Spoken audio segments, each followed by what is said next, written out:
सभी एएनएम बहनों को स्वागत है। आज हम लोग कम्युनिटी हेल्थ नर्सिंग के क्लास को आगे कंटिन्यू करते हैं, जिसमें कि हम लोगों ने यहाँ तक के जो भी क्वेश्चन थे, जो भी इम्पोर्टेंट क्वेश्चन थे, वो सारे क्वेश्चन हम लोग पिछले 2 क्लास में कर लिए थे। क्योंकि 2 क्लास इसका लगातार इसी का चल रहा है। कुछ क्लास इसका और करेंगे, उसके बाद हम लोग पुनः मिडवाइफरी के टॉपिक पे आएंगे या हम लोग प्राइमरी हेल्थ केयर का कुछ क्वेश्चन करेंगे। ठीक है, तो ये क्वेश्चन सब हम लोग किए हुए भी थे और 35 तक हम लोग कर चुके थे। ये 36 तक किए थे। आज हम लोगों का यहाँ से क्वेश्चन होने वाला है। फिर हम ये दोनों क्वेश्चन को रिपीट कर देते हैं। क्या कुछ कह रहा है कि सामुदायिक स्वास्थ्य देखभाल का सबसे महत्वपूर्ण तंत्र क्या है, उसका सबसे महत्वपूर्ण भाग क्या है कि मतलब कि स्वास्थ्य का शिक्षा देना या प्रचार प्रसार करना या गृह भेंट करना। तो सामुदायिक स्वास्थ्य के देखभाल के लिए जो सबसे महत्वपूर्ण तंत्र है वह क्या है, गृह भेंट। इसमें क्या होता है, गृह भेंट का लेकर क्वेश्चन आ गया। आप लोगों को पिछले क्लास में जब हुआ था वहाँ पर क्वेश्चन आए थे। तो गृह भेंट में होता क्या है, जब भी किसी समुदाय में या किसी भी कम्युनिटी में जाते हैं तो गृह भेंट का उद्देश्य रहता है कि घर घर जाकर उससे स्वास्थ्य संबंधित समस्याओं का पता लगाना तथा उसका निदान करना या उसके जो भी उपचार हैं, जो भी उसका स्वास्थ्य शिक्षाएँ हो सकती है, वो सारे उसे बताना। तो इसलिए ये हो जाएगा स्वास्थ्य, जो सामुदायिक स्वास्थ्य का देखभाल है उसका सबसे महत्वपूर्ण तंत्र क्या हो जाएगा, गृह भेंट। जो भी एक दूसरे से रिलेटेड होंगे वो सारी चीज़ हम आपको बताते हुए चलेंगे। इस क्वेश्चन में कह रहे थे कि चिकित्सीय अपशिष्ट के विसर्जन के लिए उत्तम विधि क्या है। डंपिंग कर देना या जला देना। जला देने से उससे मतलब कि टॉक्सिक गैसेज निकल सकती है, क्योंकि उसमें बहुत सारे ऐसे मिनरल्स, बहुत सारी चीज़ें उसमें मिले हुए रहते हैं और ऊपर से प्लास्टिक भी रहता है। तो इसलिए उसको जलाना भी अच्छा नहीं, मतलब कि जलाना, ये डंपिंग करना, मतलब डंपिंग कर देने से उससे क्या होगा कि अगर आप डंपिंग कर रहे हैं तो वो तो वैसा कुछ समय तक वैसा ही रहेंगे। इससे भी उसका मतलब कि पूर्ण तरीके से विसर्जित नहीं माना जाएगा। कंपोस्टिंग करने पर भी वो मतलब कि पूरी तरीके से उसका अपशिष्ट विसर्जित नहीं होंगे। तो इसका सबसे उत्तम जो उपाय है वो क्या है, जलाकर ही उसको कंपोस्टिंग करना। और नदी में तो बिल्कुल नहीं फेंकना है, जिससे कि वहाँ पर जो जीव जंतु होते हैं उसकी हानि हो सकती है। अब अगला क्वेश्चन यहाँ से आप लोगों का क्लासेस का, आज का क्लास का क्वेश्चन शुरू होंगे, क्योंकि ये 2 क्वेश्चन तो हम लोग कल के क्लास में कर लिए थे। इसके बारे में बहुत सारे स्टूडेंट को पता भी होंगे और डिटेल्स में हम आपको बताने वाले भी हैं। तो जिन्होंने भी अभी तक क्लास में नहीं जुड़े हैं तो इस तरीके से आपको इवनिंग में जो एएनएम का टॉपिक है वो चल रहे हैं और आपका मॉर्निंग में अभी मैथ चल रहा है। मैथ रीजनिंग भी स्टार्ट हो चुके हैं। तो इसीलिए जो भी अभ्यर्थी को इस बार एएनएम में जॉब लेना है तो उन्हें अच्छे तरीके से, जिस तरीके से हम आपको क्लासेस करवा रहे हैं, सारे सब्जेक्ट को लेकर चल रहे हैं और जो भी आपका रीजनिंग और मैथ समझने वाले टॉपिक है उसको बहुत ही आसानी से समझा रहे हैं, तो निश्चित ही आपका रिजल्ट होगा। इसके लिए आपको मेहनत करनी होगी, आपको क्लास में आना पड़ेगा, वहाँ पर आपको जो नोट्स मिलते हैं उसको पढ़ना पड़ेगा और जो बताए जाते हैं प्रैक्टिस करने के लिए वो सब करना पड़ेगा। आपको निश्चित ही सफलता मिलेगी। हम ये नहीं करें आपको बहुत देर पढ़ना। अगर आप जितना देर क्लास करवाते हैं उसका नोट्स भी रिवाइज करते हैं, अगर टाइम निकाल कर 2 घंटा, 1 घंटा, 1.5 घंटा, जितना समय आप बैठ सकते हैं उसमें आप रिवाइज करिएगा तो निश्चित रूप से आपको इस बार रिजल्ट हो जाएगा और आप लोगों का जॉब भी लग जाएंगे। तो जिन्होंने भी क्लास नहीं ज्वाइन किया निश्चित ही ज्वाइन कर लीजिएगा, आपको ज़रूर फ़ायदा होगा इस क्लास से। स्तनपान को लेकर कह रहा है कि स्तनपान सप्ताह कब मनाया जाता है। इससे रिलेटेड और भी क्वेश्चन आएंगे, नीचे में आप देख सकते हैं कि माँ के दूध को क्या कहा जाता है। इसलिए हम यहाँ पर इसके बारे में और भी डिटेल्स में जानते हैं, स्तनपान कि होता क्या है और कब से कब इसका मनाया जाता है सप्ताह, और इससे क्या क्या किसका फ़ायदा होता है, बेबी को क्या फ़ायदा होता है, माँ को क्यों ज़रूरी है, ये सारी बातें हम लोग जानेंगे।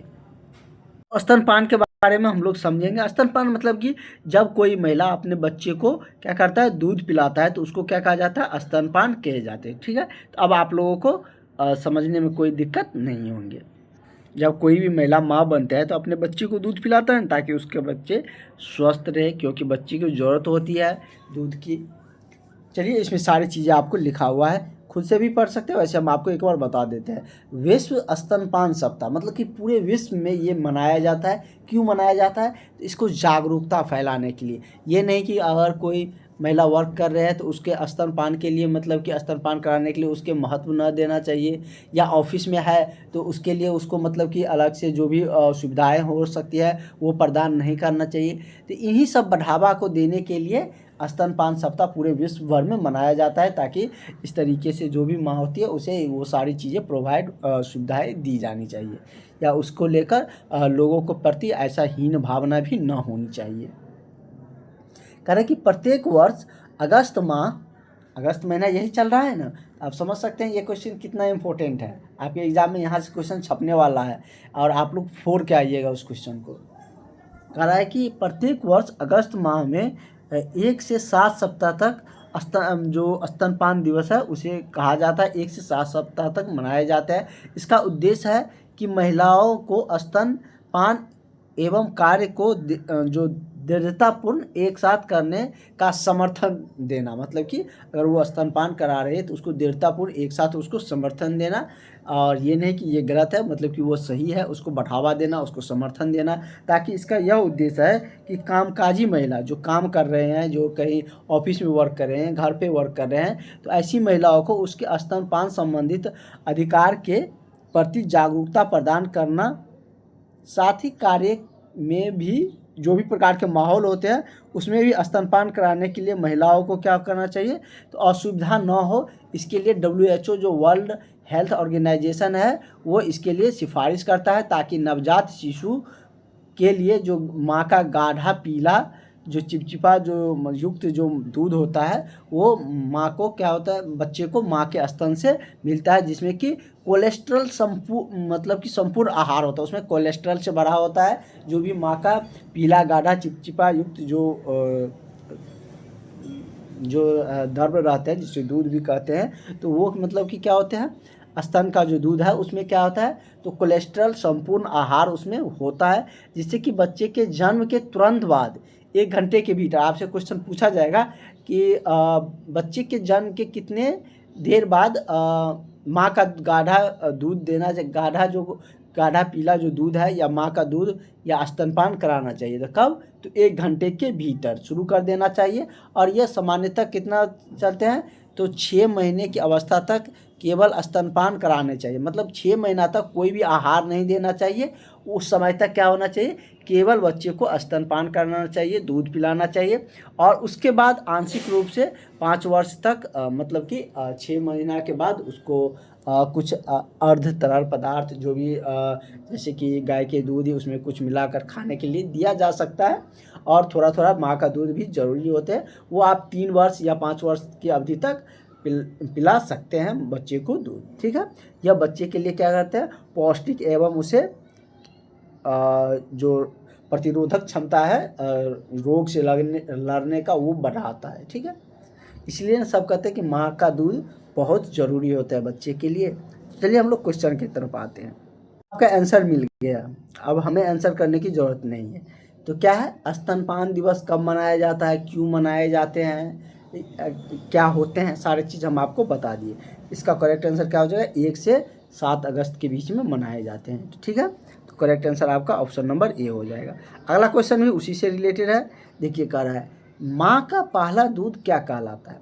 जो माँ का पहला दूध होता है, अभी हम लोग देखे थे, उसको क्या कहते हैं, तो उसे क्या कहा जाता है, तो कोलेस्ट्रॉल कहे जाते हैं। क्या कहा जाता है, कोलेस्ट्रम कहे जाते हैं। तो करेक्ट आंसर आपका ऑप्शन नंबर बी हो जाएगा। ठीक है, जो माँ का पहला दूध होता है उसको क्या कहा जाता है, कोलेस्ट्रम कहे जाते हैं। तो ऑप्शन नंबर बी आपका करेक्ट हो जाएगा। उसमें सारे इस तरीके से जितने भी क्वेश्चन बन सकते हैं वो सारे पॉइंट्स वहाँ पर लिखा हुआ था, इसलिए हम जहाँ पर भी 1 से अधिक वहाँ पे 5-6 क्वेश्चन बन सकते हैं, तो वो सारे चीज़ हम आपको वहाँ पर प्रोवाइड कर देते हैं, ताकि आपको किसी भी तरीके से एग्जामिनर क्वेश्चन पूछे या उस तरीके से और भी क्वेश्चन आपको आगे PDF में देखने को मिले, तो उसका आंसर आपको पता चल सके, जहाँ से बहुत सारे क्वेश्चन के बारे में आपको पता चल मतलब कि पता चल सके उसको आंसर कर सकते हैं, या वहाँ से जिस भी तरीके से क्वेश्चन बन सकते हैं आपके एग्ज़ाम में, वो सारी चीज़ हम आपको बताने का प्रयास करते हैं। इसलिए हम आपको बार बार कहते हैं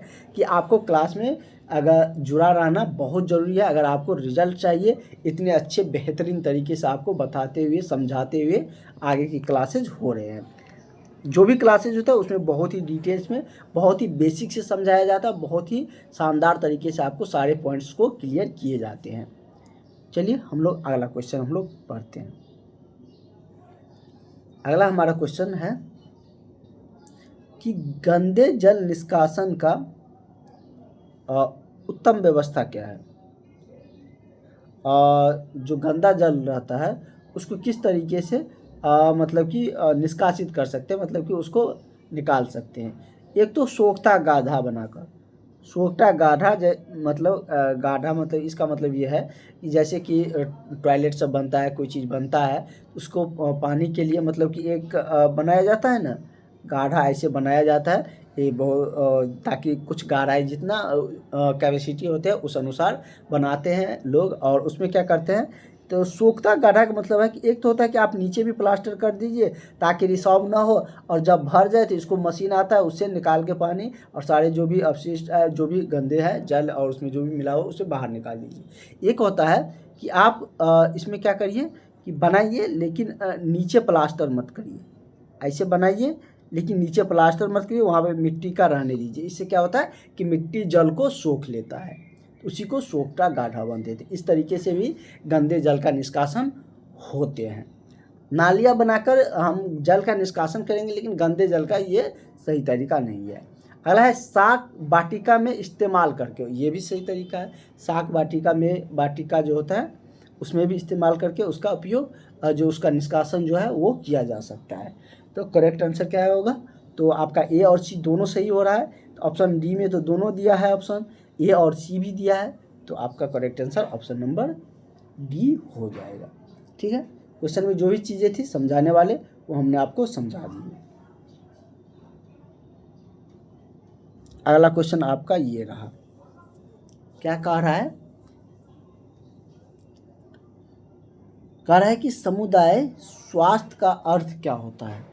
कह रहा है कि समुदाय कम्युनिटी स्वास्थ्य का अर्थ क्या होता है, यह आपसे पूछ रहा है। कह रहा है कि स्वास्थ्य का विकास करना, या संक्रमण रोग का निदान करना, या रोग का उपचार करना, या समस्त स्वास्थ्य एवं वातावरण की स्वच्छता। तो ये आपका क्या है, सही हो जाएगा। ये समुदाय स्वास्थ्य के बारे में पूछ रहा है, पूरे कम्युनिटी के लोगों का स्वास्थ्य कैसे अच्छा रहेंगे। पूरे कम्युनिटी जहाँ पर आप रहते हैं वहाँ पे, तो वहाँ पे क्या है, वहाँ के वातावरण को आप स्वच्छ रखिएगा, वहाँ पे गंदगी न फैलाइएगा, तो वहाँ पे समस्त लोग स्वस्थ रहेगा ना। ये तो ऑब्वियसली बात है। थोड़ा सा आप दिमाग लगाइएगा तो अपने आप आंसर पर पहुँच जाइएगा। हाँ, एग्जाम में ये हड़बड़िया मत करिएगा कि ये मिलता जुलता लग रहा है, ये ऑप्शन तो हो जाएगा स्वास्थ्य का विकास करना, इसको मार दिया, ऑप्शन डी तक हम नहीं गए। देखिए डी उससे भी अच्छा करेक्ट आंसर आपका है कि मतलब क्या कि स्वास्थ्य जो समस्त स्वास्थ्य है एवं वातावरण की स्वच्छता ही क्या होगा, तो समुदाय स्वास्थ्य का अर्थ होता है। समुदाय मतलब कम्युनिटी के स्वास्थ्य के बारे में कैसे सोच सकते हैं, समस्त सभी के स्वास्थ्य के बारे में और वातावरण की स्वच्छता के बारे में सोचेंगे तो वही ना उसका अर्थ हो गया। तो करेक्ट आंसर क्या हो गया आपका, ऑप्शन नंबर डी हो गया। जो भी चीज़ होंगी उसको हम आपको रिलेट करके बताएंगे ताकि आपको याद कम करना पड़े, आप चीज़ों को समझ कर रखें ताकि आपको कन्फ्यूजन ना हो एग्ज़ाम में, और सही आंसर करके आप एग्ज़ाम हॉल से आइए। अगर आप मेरे से पढ़ रहे हैं तो आपको ये कन्फ्यूजन ना रहे कि इसका आंसर बी होगा या इसका आंसर डी होगा। ठीक है, चलिए हमारा सही आंसर क्या हो गया, ऑप्शन नंबर डी इसका सही हो गया। अगला हम लोग देखते हैं अगला क्वेश्चन हमारा क्या कह रहा है। इस पीडीएफ से भी हम लोग 50 क्वेश्चन के अराउंड कर लेंगे, और दूसरा पीडीएफ से भी हम लोग 50 के क्वेश्चन करेंगे। उसके बाद और जो भी होंगे 150-200 क्वेश्चन इसका कर लेंगे, 150 के अप्रॉक्स। फिर अगले टॉपिक पे हम लोग बढ़ेंगे ताकि थोड़ा थोड़ा आपका सब टॉपिक में पकड़ बनते चले और आप एक अच्छे तैयारी की तरफ आगे बढ़े। चलिए क्वेश्चन क्या कर रहा है कि अंडर 5 क्लिनिक द्वारा संपन्न होता है। जो अंडर 5 क्लिनिक होते हैं उसके द्वारा संपन्न क्या होता है? सामान्य रोग का इलाज या रक्त, मूल, खर आदि की जांच या बच्चों के स्वास्थ्य की देखभाल या इनमें से कोई नहीं। तो अंडर 5 क्लिनिक जो होता है तो वो क्या होता है? बच्चों के लिए होता है। नाम से भी क्लियर है अंडर 5 क्लिनिक। ऐसे भी समझ सकते हैं कि 5 दिया है, हम समझते हैं कि 5 वर्ष से नीचे वाले हैं, 5 वर्ष से नीचे में तो बच्चे आते हैं। इस तरीके से भी आप लोग ट्रिक से भी समझ सकते हैं, याद रख सकते हैं क्वेश्चन को। तो अंडर 5 क्लिनिक द्वारा जो संपन्न होता है वो क्या होता है? तो बच्चे के स्वास्थ्य के लिए देखभाल, क्या कुछ इससे संपन्न होता है? अंडर 5 क्लिनिक के द्वारा बच्चों के स्वास्थ्य की देखभाल की संपन्नता होती है। तो इसका करेक्ट आंसर क्या हो जाएगा? ऑप्शन नंबर आपका सी सही हो जाएगा। ठीक है, और आप लोग पूरा क्लास करिए।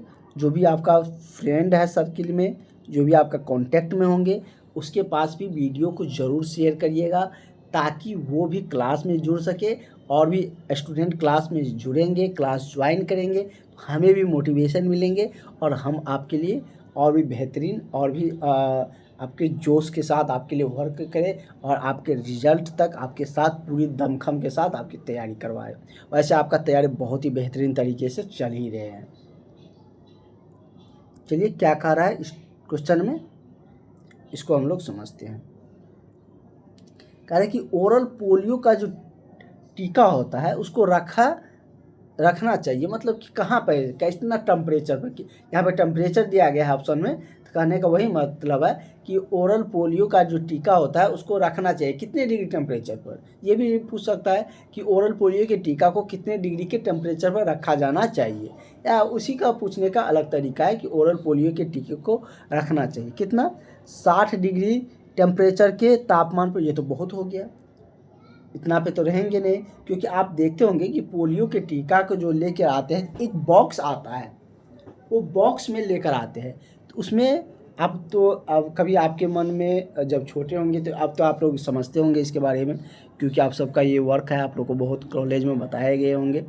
तो उसमें टेम्परेचर को मेंटेन करने के लिए वो बॉक्स दिया रहता है। ऐसा रहता तो जो भी आते हैं पोलियो को टीकाकरण कराने, तो वो मतलब बैग में भी लेकर आ सकते थे, लेकिन उसमें लेकर आते हैं क्यों? टेम्परेचर को मेंटेन करने के लिए ही। बहुत ऐसे मेडिसिन होते हैं, अगर आप मेडिसिन सेंटर में भी जाते होंगे, कुछ ऐसे मेडिसिन होते हैं जिसको फ्रीज में देखिएगा कि निकाल कर देते, मतलब उसके लिए उतना टेम्परेचर मेंटेन किया गया है, उतना टेम्परेचर पर उसको रखा जाता है। उसी तरीके से ओरल पोलियो का जो टीका होता है उसको भी कम टेम्परेचर पर रखा जाता है। कितने टेम्परेचर पर रखे जाते हैं? तो उसका जो टेम्परेचर होता है 2 से 8 डिग्री सेंटीग्रेड पर रखे जाते हैं। और हमारा जो खुले वातावरण, जो रूम टेम्परेचर होता है जहाँ हम लोग रहते हैं, तो उसका टेम्परेचर कितना होता है? तो रूम टेम्परेचर होता है 25 डिग्री सेंटीग्रेड। ये भी पूछेगा साइंस से रिलेट करके कि रूम टेम्परेचर कितना होता है? 25 डिग्री सेंटीग्रेड, लेकिन उसको 2 से 8 डिग्री सेंटीग्रेड पर रखना है, इसलिए उसमें टेम्परेचर को कम करके उसमें टीका को रखा जाता है। ठीक है, तो करेक्ट आंसर आपका क्या होगा? ऑप्शन नंबर बी इसका सही हो जाएगा। किस रीजन से वो डिब्बा रहता था पोलियो टीकाकरण करने वाले के पास? अब आप लोग समझ गए। ठीक है, तो धीरे धीरे आप लोग सारा चीज़ समझने लगिएगा और आपको लगने लगेगा कि अब हम इस नौकरी के कैपेबल हो चुके हैं, अब हमें सारा चीज़ आने लगा है। और ये आता कैसे है? तो पढ़ाई से ही आते हैं। तो करेक्ट आंसर आपका ऑप्शन नंबर बी हो गया। पीएससी सेंटर से फिर आया क्वेश्चन। पीएससी सेंटर के बारे में हमने आपको डिटेल में बताया है ना। पीएससी मतलब primary, MARY, primary health centre. तो प्राइमरी हेल्थ सेंटर मतलब कि प्राथमिक स्वास्थ्य केंद्र का बेड स्ट्रेंथ कितना होता है, मतलब कि कितने बेड की कैपेसिटी होती है इसके पास। पीएचसी सेंटर में अलग मतलब कि CSC सेंटर के अपेक्षा जो कम्युनिटी हेल्थ सेंटर होता है उसके अपेक्षा में कम इसकी बेड कैपेसिटी होती है, इसका बेड स्ट्रेंथ होता है। तो पीएचसी सेंटर में कितने बेड स्ट्रेंथ होते हैं? तो इसमें लगभग आपका 5 बिस्तर का कह सकते हैं कि इसमें बेड स्ट्रेंथ होते हैं। कितना का? तो तो 5 बेड का। कितना का? 5 बेड का। तो करेक्ट आंसर क्या हो जाएगा? ऑप्शन नंबर आपका ए सही हो जाएगा। समझ गए क्वेश्चन क्या कर रहा था? कह रहा था कि पीएचसी सेंटर जो प्राइमरी हेल्थ सेंटर होते हैं वहाँ पर बेड का स्ट्रेंथ क्या है, तो कितने के होते हैं? तो 5 बेड, 5 बिस्तर के। अब यहाँ पर कह रहा है कि पीएचसी सेंटर में कुल कितने कार्यरत कर्मी होते हैं, मतलब कि वहाँ पर कितने कर्मियों को कार्य जो भी स्टाफ होते हैं उसको जो वहाँ पर नियुक्त किए जाते हैं सरकार के द्वारा, वो कितने होते हैं, कितनी संख्या में एक पीएचसी सेंटर में हो सकते हैं। तो उसी के आधार पर ना रिक्तियाँ निकलती है कि इसमें इस पोस्ट के लिए खाली है, इतना पोस्ट, इतना आदमियों की ज़रूरत थी लेकिन इतना ही है। तो एक पीएचसी सेंटर में अगर हम बात करें तो आपका 17 अप्रॉक्सीमेटली 17 कर्मियों की ज़रूरत पड़ती है। तो इसलिए आप लोग देखते होंगे कि आप लोगों का बहाली, स्वास्थ्य संबंधित बहाली बार बार आते हैं, क्योंकि बहुत सारा पीएचसी सेंटर है, सीएचसी सेंटर है, तो इस तरीके से वहाँ पर सीट बहुत सारा वैकेंट रहते हैं। WHO से फिर क्वेश्चन आ गया। WHO के बारे में हम लोग पूरी डिटेल्स में जाने थे, कल के ही क्लास में हम लोग पूरी डिटेल्स में समझे थे, वो नोट्स भी आपको मिल गया है।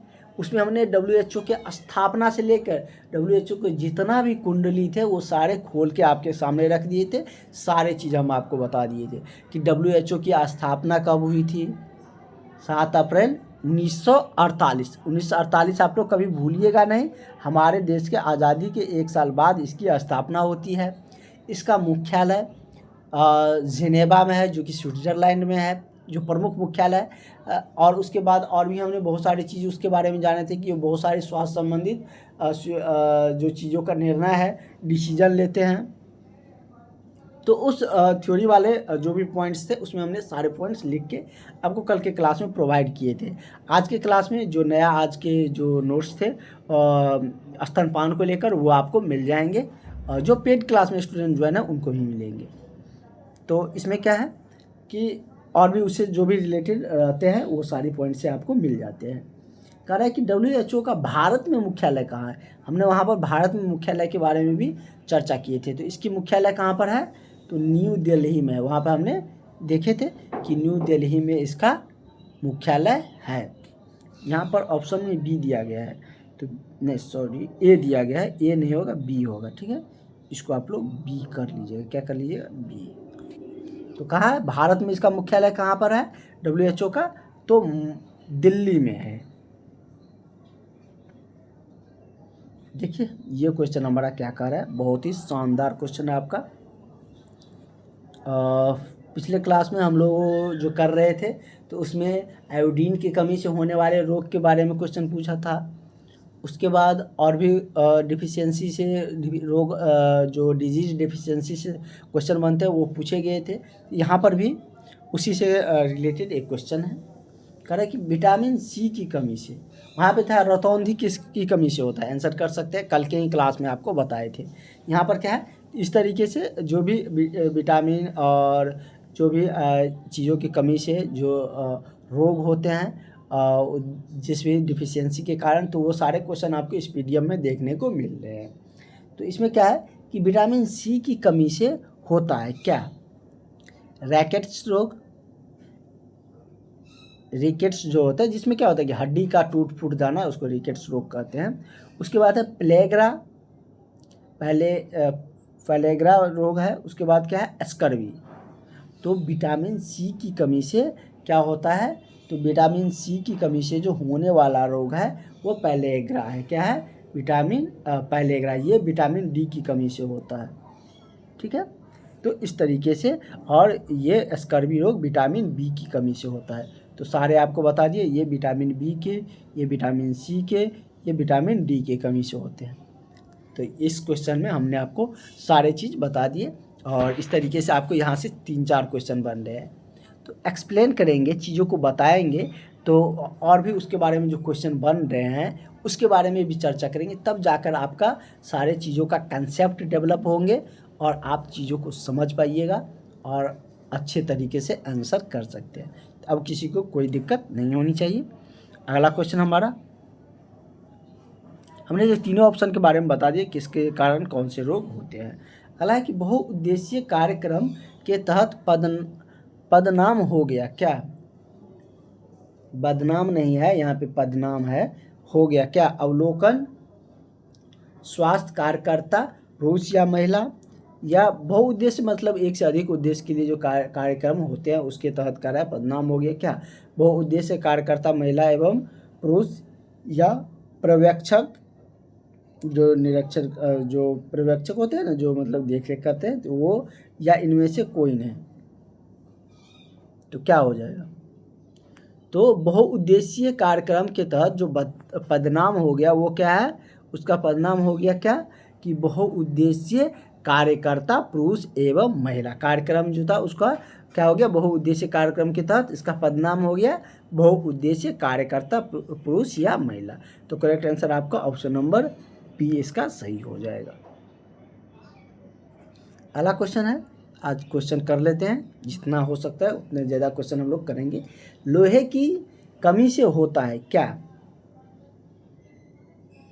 लोहे की कमी से क्या एनीमिया रोग होता है, क्या होता है, तो एनीमिया रोग किससे होते हैं, तो लोहे की कमी से एनीमिया रोग होते हैं। तो करेक्ट आंसर आपका क्या हो जाएगा, ऑप्शन नंबर बी हो जाएगा।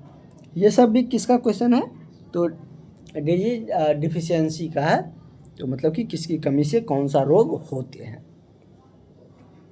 तो लगभग इस टाइप का सारा क्वेश्चन हमको इस पीडीएफ में ही मिल गया है। इस पीडीएफ के रिवाइज करेंगे तो उस टाइप का कोई भी क्वेश्चन बनेगा तो आएगा आपके एग्ज़ाम में, तो आपसे मिस नहीं होगा, आप सही सही बना के आइएगा। अगला है वंदे मातरम जो योजना है वो लागू हुआ, कब लागू हुआ था।